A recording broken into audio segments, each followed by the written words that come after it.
Book of Heaven, Volume 12, April 16th, 1918. Jesus comes as hidden in the pains. Continuing in my usual state, I felt my poor heart oppressed, and amid bitter pains, which it is not necessary here to say.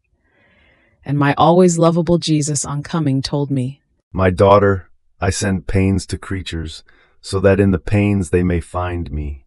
I am as though wrapped within the pains, and if the soul suffers with patience, with love, she tears the wrapping that covers me and finds me. Otherwise I remain hidden in the pain, and she will not have the good of finding me, and I will not have the good of revealing myself." Then he added, "I feel an irresistible force to spread myself toward the creatures. I would like to spread my beauty to make them all beautiful, but the creature, dirtying herself with sin, rejects the divine beauty and covers herself with ugliness. I would like to spread my love, but, loving what is not mine, they live numb with cold, and my love is rejected. I would like to communicate all of myself to man, overshadow him completely within my own qualities, but I am rejected.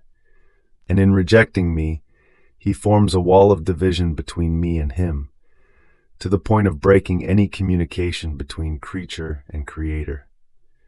But in spite of this, I continue to spread myself. I do not withdraw in order to find at least someone who would receive my qualities. And if I find him, I double my graces for him. I increase them 100-fold. I pour all of myself into him, to the point of making of him a portent of grace. Therefore, remove this oppression from your heart. Pour yourself into me, and I will pour myself into you. Jesus told you this, and that's enough. Have no concern about anything, and I will do and take care of everything."